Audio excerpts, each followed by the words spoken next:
It's Ding Liren versus Praggnanandhaa in the finals of the Chessable Masters 2022. We are in day 2 right now.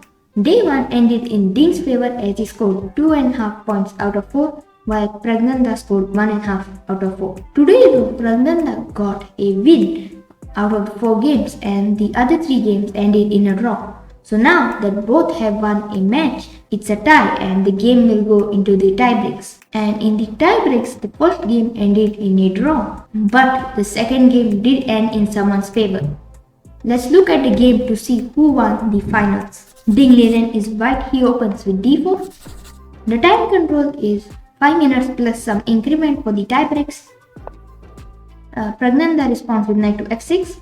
It was the Limzo Indian, where black pins this knight and tries to create double pawns.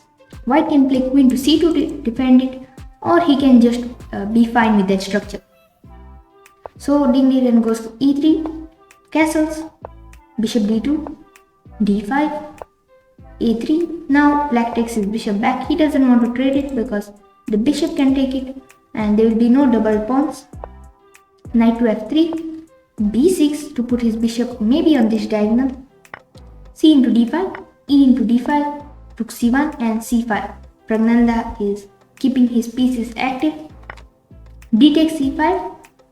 You could have just gone bishop to e2 and there was no need to take this pawn and get black's other pawn into the center. But Ding Liren goes for d into c5.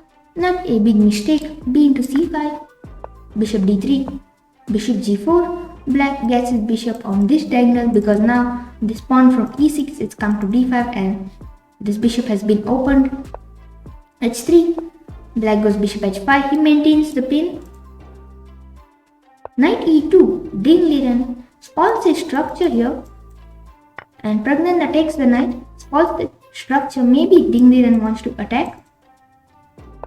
Knight bd7, bishop c3, rook e8, and here white goes for castles. A very surprising move. Mostly you would think that white would surely go for an attack if he spoiled his structure, but castling here is like almost inviting trouble. Right now black's pieces have still not come towards the king side, so white is safe here. Here black goes for knight f8, maybe to come on e6 or g6, but this is a mistake because of bishop to b5. Now this rook is trapped. You have to defend it with the knight again. Then you take bishop into f6. Again this knight cannot move because it's pinned. So if you have to take it with the bishop, then you just lose the pawn and you are a pawn down. But in the game, Ding Liren missed it. He just played knight g3, knight g6, knight f5, bishop to f8, bishop to b1. Maybe he wants to take and then take the d5 pawn. So d4 by black. He's playing very attacking. He's not going to defend that pawn. He's going to attack. E takes d4, knight d5, d takes c5 here. Black loses 2 pawns, but he gets his pieces towards the king side. King h2, rook d8. Now he's threatening a discount attack, so white moves his queen out of the file. Knight f4, rook g1, trying to attack the queen. Black moves his queen to h5 and now threatening a mate on h3. White plays rook g3 to defend it. And here black forks the 2 rooks. White takes his c rook to g1. And here black wins an exchange. But he has lost 2 pawns, so the position is equal. Rook e2, black is creating threats. Ding Liren plays bishop to d4, keeps the position solid. And his minor pieces are doing a great job. Rook to d2, bishop e3, rook 2 to d5, which is a mistake. You could have just taken the pawn, but he decides to go back and maybe attack the knight, and maybe he'll win 2 pieces for the rook. But white plays rook to g5 and just defends it. Black gets the pawn, but here white gives a double attack on the queen and the rook. Black defends it by playing queen to d1, now attacking the queen, so white has to trade the queens. But even though white did not win the exchange, now he will push his pawns further. Here black plays rook c8, an unnecessary move. It doesn't attack this pawn because the bishop defends it. And now white simply takes the a7 pawn and now 3 pawns are going to push forward.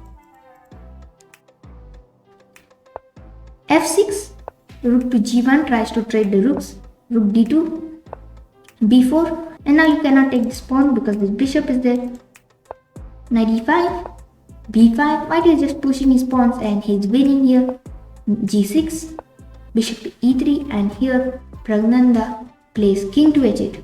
He totally blundered his rook, maybe he overlooked it, and after g into f5, both had equal pieces, but white has 3 pawns which are unstoppable, and white is going to win this match. Bishop to d5, threatening a mate on g8. Bishop d6, f4, he stops the discovered attack. Knight to d3 attacks the pawn, but white is not bothered about the pawn. He just pushes his queenside pawns. Knight into f4, bishop into f4, bishop into f4 check, king h1, and even though this is an opposite color bishop, no one can stop these 3 pawns, and white is going to win this match. Here black plays bishop to e3, attacks the rook and the pawn. b7 will attack the rook, and now after the rook moves, you'll play c7 and promote your pawn, but white plays it safe and just goes to b1, and now anyway he's winning. Here Praggnanandhaa plays rook d8 to attack the bishop, but white just pushes his pawn now, and no one can stop these pawns, and Praggnanandhaa resigns. So Ding Liren is the champion of the Chessable Masters 2022. Subscribe for more updates like this. This is Edrick Vaz Chess. Thanks for watching, and I'll see you in my next video.